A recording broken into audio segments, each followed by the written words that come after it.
अस्सलाम वालेकुम viewers. Drama serial Jannisar के नेक्स्ट एपिसोड में आप देखेंगे कि नौशेरवान जब घर वापस आता है तो दुआ उसका मूड देखकर काफ़ी परेशान होती है और वो नौशेरवान से कहती है, क्या हुआ है गजनवी, आप मेरे साथ बात क्यों नहीं कर रहे। तो नौशेरवान कहता है कि दुआ मुझे थोड़ी देर के लिए अकेला छोड़ दो, मुझे तुमसे भी कोई बात नहीं करनी। तो दुआ कहती है कि आप तो मुझसे मोहब्बत करते थे गजनवी, एक छोटी सी गलतफहमी और शक की वजह से आप मेरे साथ ऐसा कर रहे हैं। तो ये सुनकर नौशेरवान गुस्से में आकर कहता है कि सरफराज के साथ तुम्हारा ताल्लुक आज से नहीं, काफ़ी अरसे से है और तुम अपना घर भी उसी की वजह से छोड़ के गई थी। तो ये बात सुनकर दुआ कहती है, हाँ इसी की वजह से गई थी, लेकिन उसने मुझे धोखा दिया था। तो ये सुनकर नौशेरवान गुस्से में कहता है कि मैं सुकून से नहीं बैठूंगा जब तक उस सरफराज को सज़ा नहीं मिल जाती।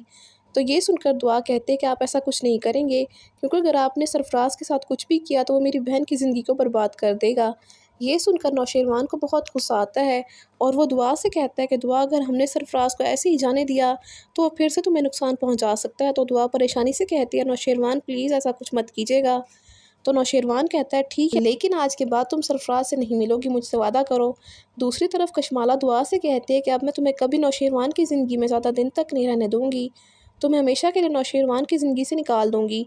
तो दुआ कहती है कि तुम्हारी गलतफहमी है, क्योंकि तुमने और सरफराज ने मिलकर मेरे ख़िलाफ़ प्लानिंग की थी और नौशेरवान को मेरे ख़िलाफ़ करने की कोशिश की ताकि नौशेरवान मुझसे बदगुमान हो जाए। लेकिन ऐसा कुछ भी नहीं हो सकता, क्योंकि वो मुझसे मोहब्बत करते हैं और अगर मैं उनसे कहूँ तो वो तुम्हें हमेशा के लिए अपनी ज़िंदगी से निकाल देंगे। ये सुनकर कशमाला कहती है, ये तुम भी कोशिश करके देख लो, ऐसा कर ही नहीं सकता। मैं उसके भाई की औलाद को इस घर में लेकर बैठी हूँ, मुझे अपनी ज़िंदगी से निकाल ही नहीं सकता, चाहे कुछ भी हो जाए।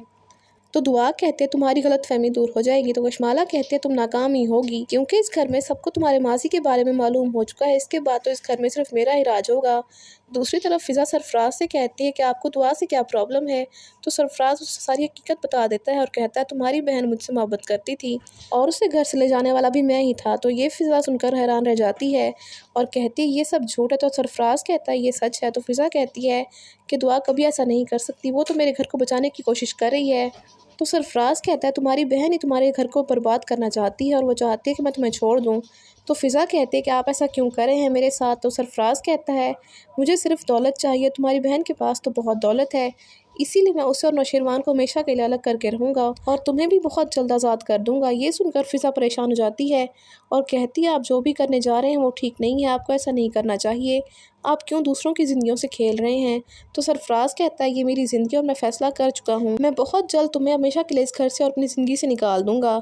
सरफराज की बात सुनकर फ़िज़ा बहुत घबरा जाती है और कहती है, प्लीज़ ऐसा मत करो, मेरी ज़िंदगी को बर्बाद मत करो। लेकिन सरफराज बिना कोई बात किए कमरे से बाहर निकल जाता है और फ़िज़ा बेटी रोती रह जाती है। तो आप सबको क्या लगता है, इस कहानी में कौन सा नया मोड़ आएगा, कमेंट्स में ज़रूर बताइएगा। इसके साथ साथ ही वीडियो अच्छी लगे तो वीडियो को लाइक और शेयर करने के अलावा चैनल को लाजमी सब्सक्राइब कर लें, ताकि मज़ीद नई वीडियोज़ बआसानी आपको मिल सकें। तो मिलते हैं नई वीडियो के साथ, तब तक के लिए अल्लाह हाफ़िज़।